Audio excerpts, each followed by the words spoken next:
The Run and Gunners. This is a team that loves playing in transition. A guard who loves to pass, and they surround him with athletic wings who are slashers and run the floor well. This makes for a crazy assist total at the end of the games, and they also usually have an athletic big who catches a lot of lobs in the pick and roll. The point guards are big fans of floaters or shooting threes, and they usually struggle in the clutch. Because of the fast playing style, the point guards actually accumulate a lot of turnovers. They get countered by the basketball ruiners. The basketball ruiners are extremely confident in their half-court offense and tend to slow the pace down a lot. They have fully embraced the analytics side of the game. All 5 players on the floor can shoot the 3 and will shoot the 3, running a true 5-out offense. This creates a ton of space to drive to the rim and exploit one-on-one matchups.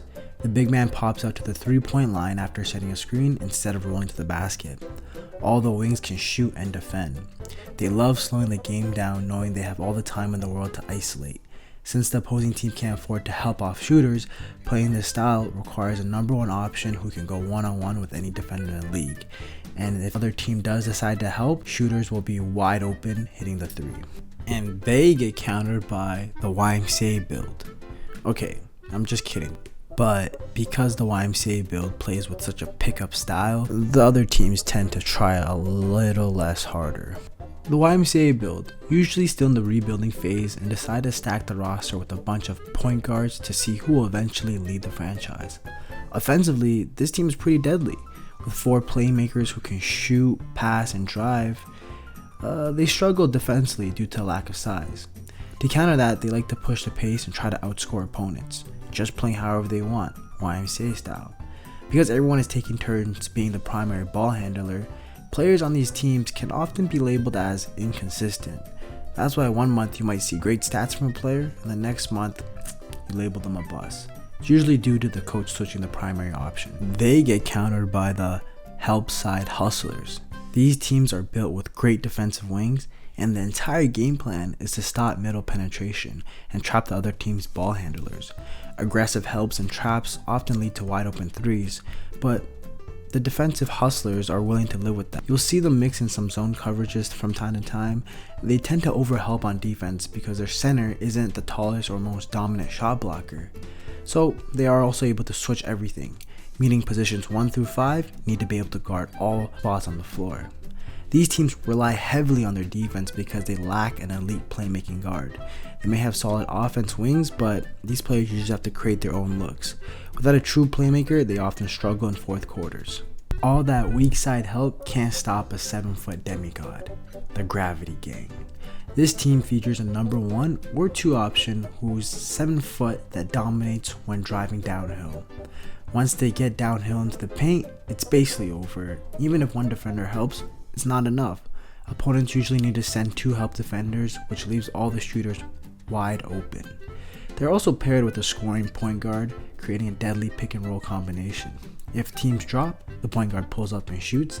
If they switch, the big immediately posts up the smaller guard. If they fight through it, the point guard is more than happy to tag downhill, with the big setting a Gortat style screen. Motion Nations. A motion heavy offensive team, maybe because the coaches work together. These teams run a lot more dribble handoffs than traditional pick and rolls. This is because they want their guards to attack with a full head of steam. Since the guards are so elusive, the motion offense makes opponents head spin, trying to keep up with them all the time. There also seems to be an infinite number of second and third actions, making the play feel like it never stops moving, hence the name motion. The big is involved in a dribble handoff almost every play and gets a lot of easy drives off fake handoffs.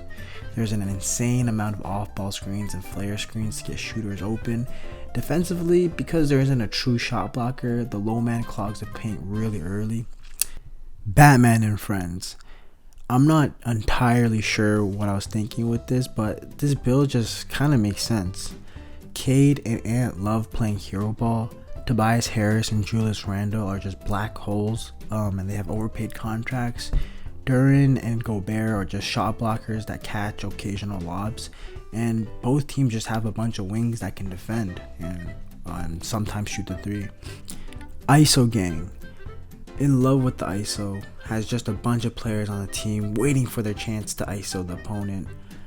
This build is a different than the Batman and Friends build because it usually requires more than one star that loves being the hero. The entire objective of the team is to hunt mismatches and then play one-on-one.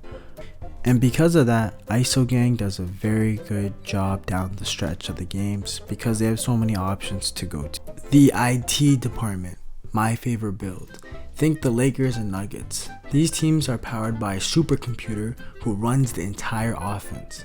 Paired with a shifty guard capable of generating their own shot in crunch time, they're built to execute late in games. While they might not be the most elite on defense, they more than make up for it with efficiency and high-level offense.